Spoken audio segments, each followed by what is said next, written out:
Had his kidneys failed a decade before, he may have gone on daily dialysis, with an average life expectancy of only a few years, and he would never have seen his first grandson. Being born in the right year and suffering a condition at the right time allowed Uncle Joe to receive medical therapy that allowed him not only to live, but to thrive. When his transplanted kidney began to fail, as often happens after a decade of extended life, he was again fortunate. He underwent a successful repeat kidney transplant, possible only by the advanced surgical technique, and even more revolutionary genetic sequencing technology, identifying his own son as a 100% ideal match. Uncle Joe was the lucky recipient of a breakthrough medicine that replaced his own body's missing insulin, a revolutionary surgery transplanting a functional kidney and pancreas, allowing him to survive a horrible demise from a crippled organ, and ultimately, genomic sequencing pushed his life expectancy beyond another decade.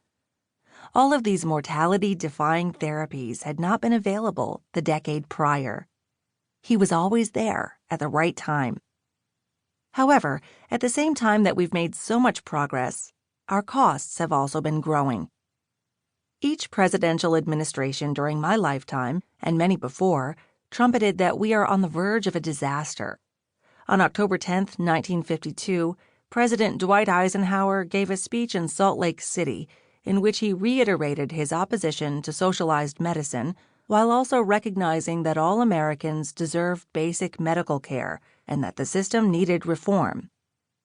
However, it wasn't until July 10, 1969, that President Richard Nixon proclaimed, "We face a massive crisis in this area.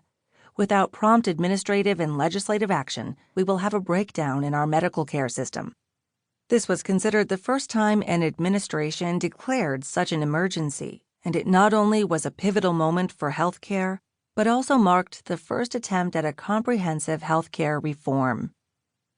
Ronald Reagan, a hero of so many present-day Republicans, was even willing to raise taxes to expand the government program Medicare.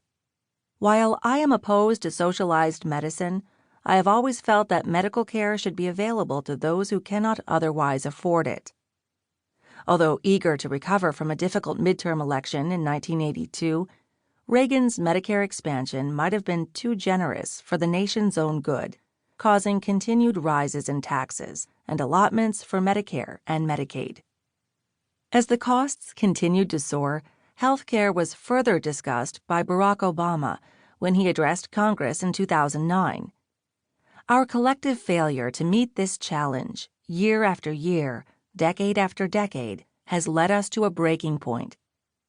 The latest report from the Centers for Medicare and Medicaid Services, CMS, published recently in Health Affairs, estimates national health expenditures will reach 20% of the gross domestic product, GDP, by 2027, and it included a series of colorful charts demonstrating theories on how and why costs have risen. The New York Times, the Wall Street Journal, and even the New York Post were quick to pick up on this headline and used even more flair to highlight that America is going bankrupt and that our health system is to blame for it. The problem is that the report and various media outlets failed to note an important point regarding their latest catastrophic projections. We are not in an immediate crisis. Rather, we are nearing our fifth decade of a growing problem.